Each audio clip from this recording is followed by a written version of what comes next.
வந்து ஏசி அறைக்கு செல்வதற்கு மட்டும் 20 ரூபாயோ 50 ரூபாயோ சார்ஜ் வாங்கிட்டு இருந்தாங்க. 20 ரூபா அப்படி தானேப்பா ஏசி ரூம்னு வச்சுருப்பாங்க இந்த பாரில். இப்போ பார் உள்ள நுழையிறதுக்கே 20 ரூபாய் 30 ரூபாயோ சார்ஜ் பண்ண ஆரம்பிச்சிருக்காங்க. இப்போலாம் பார் போகிறதுக்கே சார்ஜா? இப்போது பார் உள்ள இந்த டாஸ்மாகோட அட்டாச்சு பார் இருக்குல்ல, அது உள்ள நுழைவதற்கே சார்ஜ். அந்த மதுக்கூடங்கள் அனுமதி பெற்று இயங்குகின்றன. மது வாங்குபவர்கள், டாஸ்மாக் நிறுவனத்தில் மது வாங்குபவர்கள் அருந்துவதற்கு ஒரு இடம் வேண்டும் என்பதற்காக தான் டாஸ்மாக் நிர்வாகம் இந்த பாரை ஏலம் விட்டு அதன் மூலமாகவும் வருவாய் ஈட்டுகிறது. அந்த டாஸ்மாக் பாரை ஏலத்தில் எடுப்பவர்களுக்கு இது போல கட்டணம் வசூலிப்பதற்கு எந்த விதமான அதிகாரமும் கிடையாது. இது சட்டவிரோதமாக வசூலிக்கப்படும் ஒரு கட்டணம்.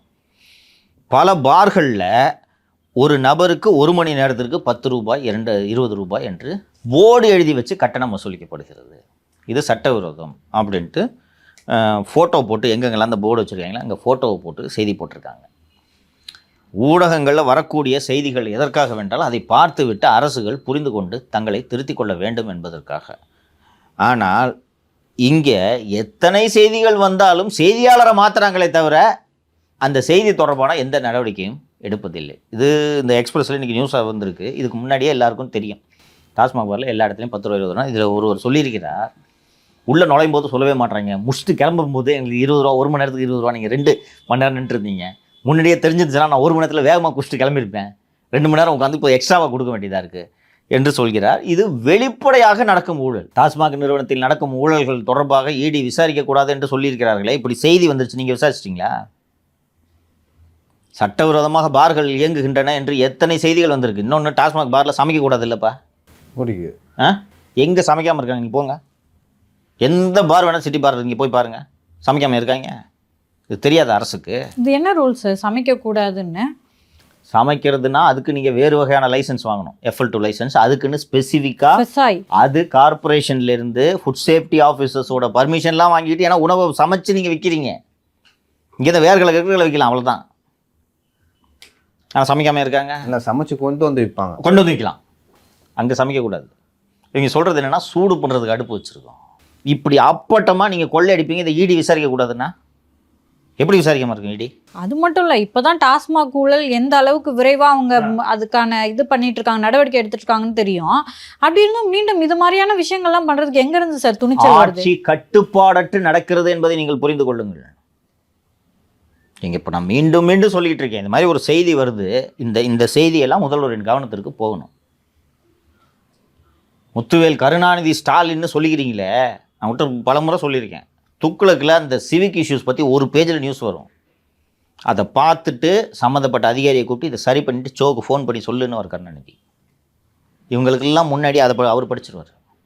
அவர் என்னைக்காவது இது மாதிரி பத்திரிக்கையாளர்களை கூப்பிட்டு இப்படிலாம் எழுதாதீங்கன்னு சொல்லியிருக்காராங்க சார்? ஏன் அப்படி எழுதுறான் அப்படின்னு கேட்பார். தலைவரை இந்த மாதிரி ரீசன் அப்படின்னு சொன்னோம், பார்த்து எழுத சொல்லியா இல்லை, கூப்பிட்டு ஒரு மீட்டை போட்டுருவார். ஆமாம், வெளியில் வந்து முத்தமிழறிஞர் கலைஞர் வாழ்கன்னு அந்த செய்தியாளர் கத்திக்கிட்டே போவார், அப்படி காலி பண்ணுவார் அவர். நேற்று ஒரு செய்தியாளர்கிட்ட பேசிகிட்டு இருந்தேன். அவர் சொல்கிறாரு, கிட்டத்தட்ட நான் 25 வருஷமாக இந்த பத்திரிகை துறையில் இருக்கிறேன். மீடியா மீது இப்படி ஒரு அட்டாக்கை கருணாநிதி, இதில் இவ்வளோ அட்டாக் இல்லை, இதில் 20% கூட அனுமதிச்சிருக்க மாட்டார், எங்கேயுமே நடந்திருக்காது. இப்படி மீடியா மேலே அட்டாக் நடக்கிற ஒரு ஆட்சியை நான் பார்த்ததே இல்லை என்று சொன்னான். இப்போ கூப்பிட்டு தான் விசாரிப்பாருன்னு சொன்னீங்களா? அப்போ அதுக்கும் இதுக்கும் என்ன வித்தியாசம்? எது அன்பா கேட்குறது? எழுதாதையா பேசி அவரை கவருவார், அவரை ஓவர்வெல்ம் பண்ணுறதுக்கு ட்ரை பண்ணுவார். அதான் சார், அட்டாக் நடக்காமல் இருக்கணும்னா ஏதோ ஒன்று நடந்திருக்கணும்ல, அது என்ன செய்வார்? அவரை திருத்திக்குவார். இப்போ அவன் எழுதுனானா ஒரு காரணம் இருக்கும் இல்லையோ. வந்து ஒரு தினமணியில் செய்தியாளர் இந்த மாதிரி ஒரு ஆட்சியில் இப்படி ஒரு தவறு நடக்குதுன்னு ஒரு லியோ செய்தி எழுதிட்டாருன்னா அது உண்மையான விசாரிக்க சொல்லுவார். அது உண்மைதான் சொன்னால் அதை சரி பண்ணுவார். லியோவை கூப்பிட்டு அடுத்த வாட்டி இது போல் ஏதாவது தெரிஞ்சிச்சுன்னா என்கிட்ட முன்னாடியே சொல்லு, எழுதாத, ஓகே சரி பண்ணிடுறேன். பத்திரிகையில் எதுக்கு எழுதுறாங்க? ரியாக்ஷன் கேட்குறாங்கல்ல, அதிகாரிகிட்ட ரியாக்ஷன் கேட்குறாங்க. கேட்கும்போது நீங்கள் சரி பண்ணிட்டீங்கன்னா இது எழுதுறதும் நோக்கம் என்ன? இந்த விகடனில் எழுதுறாங்க, எக்ஸ்பிரஸில் எழுதுறாங்க, டைம்ஸ் ஆஃப் இந்தியாவில் எழுதுறாங்க. டைம்ஸ் ஆஃப் இந்தியாவில் தொடர்ந்து அந்த பார்க்கிங் சார்ஜை பற்றி எழுதுறாங்களே, கார்பரேஷன் நாசமாக போடணும்னா அவங்களுக்கு நோக்கத்துக்கு எழுதுறாங்க. இந்த தவறுகளை சுட்டி காட்டுகிறோம், சரி செய்யுங்கள்ன்றதானே நோக்கம். நீ அவனை மாற்றினீங்கன்னா அது கூட பரவாயில்ல சார். இப்போ நம்ம திரு செல்வ பெருந்தகை அவர்கள் தொடர்பான ஒரு ஊழலை வெளியிட்டிருந்தோம், ஓகேவா? அவர் என்ன சொல்கிறாருன்னா, உங்களுக்கு தகவல் இருந்ததுன்னா போய் கேஸ் கொடுங்கன்னு சொல்கிறாரு. அது நம்ம வேலை இல்லை, கேஸ் கொடுத்துட்டு அதை ஃபாலோ பண்ணுறது. ஊடகவியலாளர் செய்தியை வெளியிடுறதா வேலை. அப்போ பேசக்கூடாதா? இல்ல அது ஒரு சொல்றேன். சிட்டிசனாகவே சொல்கிறேன் இன்றைக்கி சமூக ஊடக காலங்கள். எல்லாரும் போய் ஹிந்துவில் லேட்டஸ்ட் டு த எடிட்டில் தான் எழுதி ஒரு செய்தியை வெளிக்கொண்டு வர வேண்டும்ன்ற அவசியம் இல்லை. இன்றைக்கி கையில் நல்ல ஃபோன் இருந்துச்சுன்னா நீங்களே ஒரு செய்தியாளராக ஒரு யூடியூப் சேனலை தொடங்கி பேசலாம். அப்போ செல்வ பெருந்தகை சொல்வதை போல் நீங்கள் பார்த்து கொண்டீங்கன்னா சம்மந்தப்பட்ட அதிகாரிக்கு தான் புகார் கொடுக்கணும். இதில் மத்திய அரசு தான் விசாரிக்கணும். சிபிஐக்கு புகார் கொடுக்கணும். சிபிஐக்கு புகார் கொடுத்தா சிபிஐ இங்கே செயல்படக்கூடாதுன்ட்டு நீங்கள் அந்த அனுமதியை விலக்கி வச்சுருக்கீங்களே, சிபிஐ எப்படி நடவடிக்கை எடுக்கும்? அதை தெரிஞ்சுதான் செல்வ பெருந்தகை எப்படி சொல்கிறாரு. புரியுதா? போய் கம்ப்ளைண்ட் கொடு. பேசக்கூடாது. அப்போ பேசணும்னா வீட்டில் மழை தள்ளி ஊற்றுவேன். அதானே? அப்படிப்பட்ட காட்டாட்சியை நடத்தி கொண்டுக்கிட்டு 4 ஆண்டு சாதனைன்னு நீங்கள் பேசுறது. இப்போ திரு கருணாநிதி அவர்களுடைய அப்ரோச் நம்மளுக்கு தெரியுது.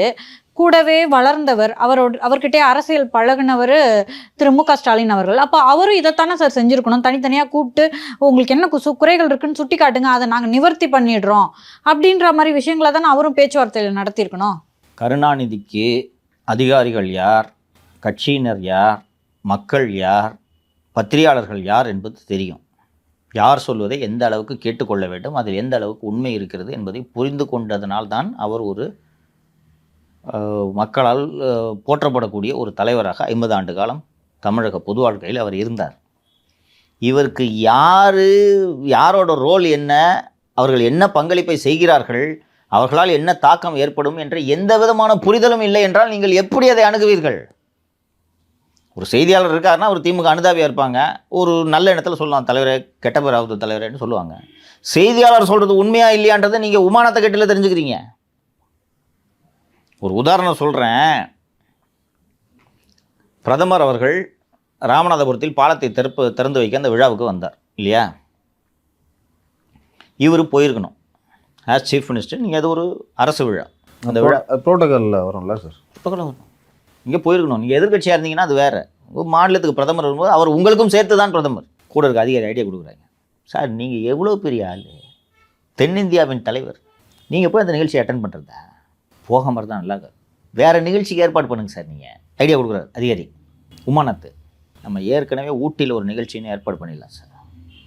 உடனே ஊட்டியில் இதுக்குன்னு வம்படியாக ஒரு நிகழ்ச்சி, ஏதோ ஒரு மலர் நிகழ்ச்சி, ஏதோ ஒரு நிகழ்ச்சி அரேஞ்ச் பண்ணி பிரதமர் ராமநாதபுரம் போகிற நேரத்தில் ஒரு ஊட்டியில் இருப்பார். அண்ணாமலை தலைவராக அப்போது இருந்தார். அப்போது பிரதமரை அவமானப்படுத்தி விட்டார்னு ஒரு அறிக்கை கொடுத்தோன்னா, இல்லை ஏற்கனவே கமிட் பண்ண நிகழ்ச்சி இருந்தது, அதை கேன்சல் பண்ணு, தள்ளி வை. இதை பிஜேபி எப்படி பார்க்குன்றதுன்னு யோசிக்க வேணாம். ஒரு பூரா திருடி வச்சுருக்கீங்க, எதிர்கட்சியில் இருக்கீங்க. இதை பிரதமர் எப்படி பார்ப்பார்? நேர்மையாக இருக்க ஒரு தலைவரே அதெல்லாம் பண்ண மாட்டார். 5-6 கேஸு, ஒரு 10-12 மினிஸ்டர் மேலே கேஸு, எப்போ வேணால் அரெஸ்ட் பண்ணலாம். அந்த நிலைமை இருந்துக்கிட்டு இந்த மாதிரிலாம் அவன் பண்ணலாமா? அதனால்தான் அவர் கருணாநிதி ஒரு ஸ்டாலின். புரிஞ்சுக்குங்க. உயர பறந்தாலும் ஊர்க்குருவி பருந்தாகாது. தோல் எடுத்து போத்திக்கிட்டிங்கன்னா பூனை புலி ஆகிடுமா? இல்லை சார், தாய் 8 அடி பாஞ்சா குட்டி 16 அடி பாயும்னு சொல்லுவாங்கல்ல. ஆமாம், இந்த குட்டி பாயாது. குட்டி போட்ட இடத்தை விட்டே நகரவில்லை இந்த குட்டி. அதே போல் ஒரு பழமொழி, வாத்தியார் புள்ள மக்குன்னு கேள்விப்படுறீங்களா? பழமொழிலாம் வேற யாருக்கு என்னமோ நாம தான் எடுத்து பொருத்தணும்.